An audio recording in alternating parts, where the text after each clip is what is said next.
வணக்கம். Welcome to அறுசுவை அடிசில்.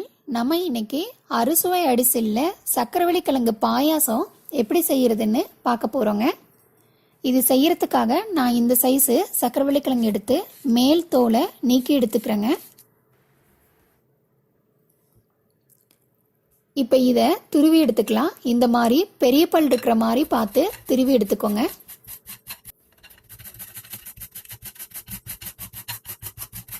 பாருங்க, திருவி எடுத்தாச்சு. இந்த மாதிரி நல்லா நீட்டமாக வரும்.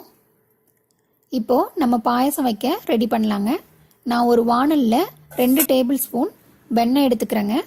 நீங்கள் வெண்ணெய்க்கு பதிலாக நெய் வச்சுருந்தீங்கனாலும் பயன்படுத்திக்கோங்க. இதில் முந்திரி திராட்சை வறுத்தெடுத்துக்கலாம்.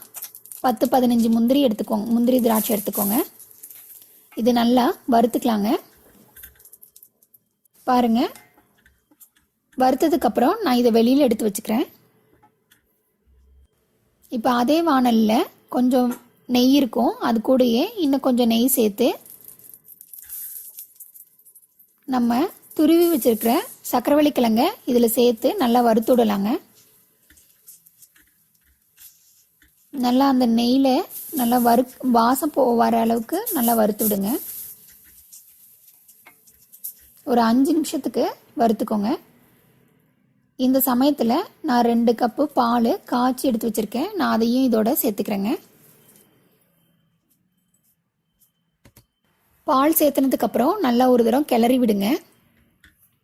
கிளறி விட்டுட்டு ஒரு 2 நிமிஷம் வெயிட் பண்ணுங்க. ஒரு கொதி வரட்டும்.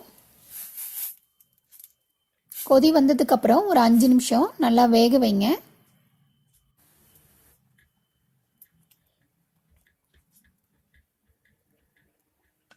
பாருங்கள், நல்லா கொதித்து வரும்போது நான் 2 ஏலக்காய் உரித்து வச்சுருக்கேன். நான் அதை போட்டுக்கிறேன். நீங்கள் தட்டி வச்ச ஏலக்காய் இருந்தாலும் பயன்படுத்திக்கோங்க.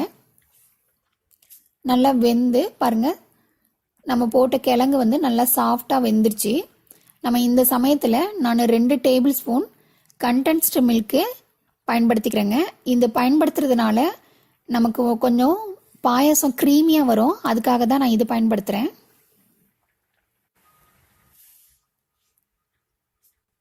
பாருங்கள், கண்டென்ஸ் மில்க்கு சேர்த்ததுக்கப்புறம் நல்லா ஒரு தரம் கிளறி விடுங்க.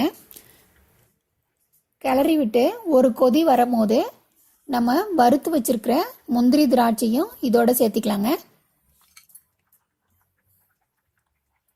முந்திரி திராட்சை சேர்த்ததுக்கப்புறம் ஒரு தரம் நல்லா கிளறி விடுங்க. கிளறி விட்டுட்டு நம்ம அடுப்பை ஆஃப் பண்ணிடலாங்க. அவ்வளோதான், நம்மளோட சக்கரவள்ளி கிழங்கு பாயாசம் ரெடி ஆயிடுச்சுங்க. இது நல்லா டேஸ்டியாகவும் இருக்கும், ஈஸியாகவும் செஞ்சிடலாங்க. இதை நீங்களும் உங்கள் வீட்டில் செய்து பாருங்கள். செய்து பார்த்துட்டு எப்படி இருந்ததுன்னு சொல்லி எனக்கு கமெண்ட் பண்ணுங்கள். மறக்காமல் இந்த வீடியோவுக்கு லைக் பண்ணுங்கள். உங்கள் நண்பர்கள் கூடயும் ஷேர் பண்ணிக்கோங்க. தேங்க்யூ.